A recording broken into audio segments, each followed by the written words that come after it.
What's up, everybody, and welcome back to a Soundbite You Won't Use, the show where we talk about weird, hilarious, and sometimes completely unnecessary audio facts from around the world of sound design. I'm your host, YL, and today's episode is about a literal soundbite that has probably worked more jobs in Hollywood than most actors. And no, it's not a laser, it's not thunder, it's not even a punch sound. It's actually a guy screaming. But not just any scream. Today, we're talking about the Wilhelm Scream, the most famous panic attack in audio history. Now, the crazy thing is, this scream started back in 1951. The movie was called Distant Drums. There's a scene where a soldier gets dragged underwater by an alligator. And when that happens, one poor background actor lets out a scream like someone that just discovered taxes for the first time. Yeah, that scream right there. Now, here's the wild part. When the sound team recorded it, they didn't think, hey, wow, this is the greatest sound we've ever done. It's going to be famous. This is going to be epic. They actually thought the complete opposite. Like, cool. Throw it in the effects library with the rest of the sounds. And that's exactly what they did. Back then, studios like Warner Brothers had huge sound libraries. Think of it like the original sample pack. Instead of 808 Kick Pack Volume 2, it was named Man Screaming in Pain. Very creative naming system. But back then, every sound was recorded physically. There was no digital recording. So you had to name each file, and today what we would call dummy proof. So the scream sits in the sound library for a couple years. In 1953, Charge at Feather River is another movie that came out. And in that movie, there's a character named Private Wilhelm who gets shot with an arrow. And guess what sound they use?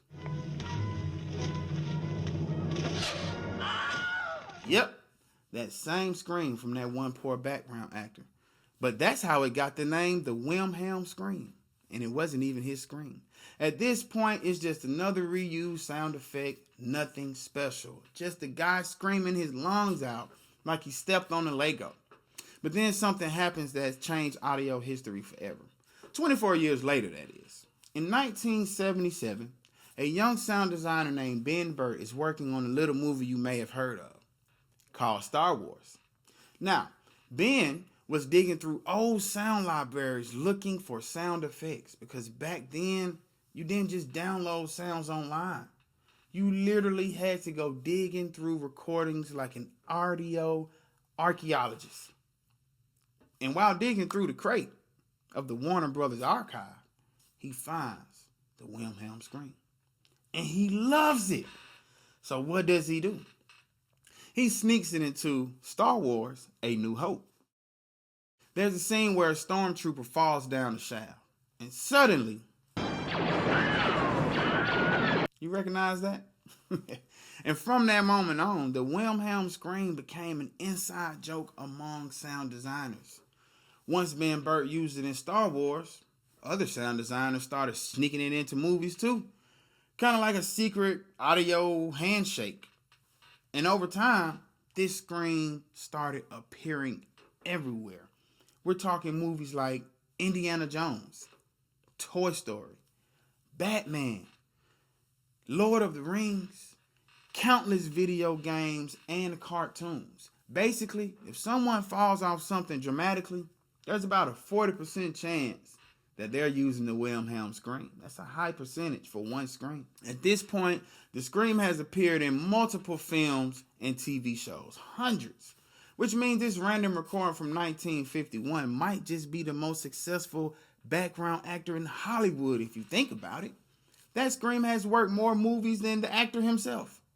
That scream has a longer IMDb page than some celebrities that we know today. Honestly, that scream might qualify for a retirement pension by now. And even more bizarre, we have no idea who the original actor is to credit the scream. But here's where it gets interesting from an audio industry perspective.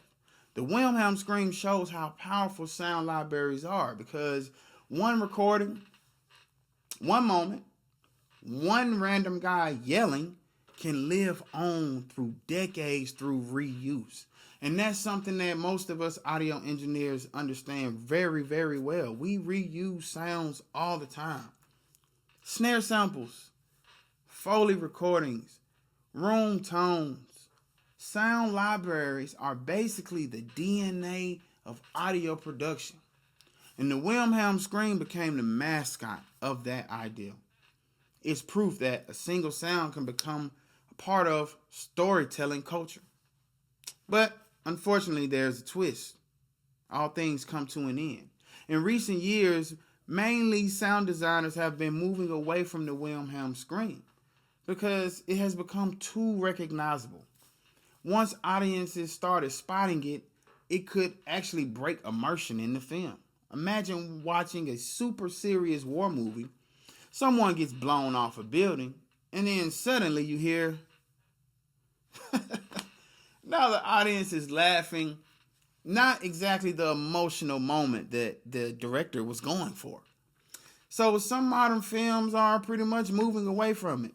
But honestly, who cares? The legend has already been cemented in the audio industry. That scream went from a random alligator victim in a 1951 movie to an audio Easter egg recognized around the world. Not bad for a guy who probably didn't get paid for one recording session. Probably didn't get paid at all. Which leads to the real lesson of today's episode. You never know when a random sound might accidentally become audio history. So next time you're watching a movie, someone falls off a cliff, listen carefully. Because someone, somewhere in a sound library, may still be using the Wilhelm Scream.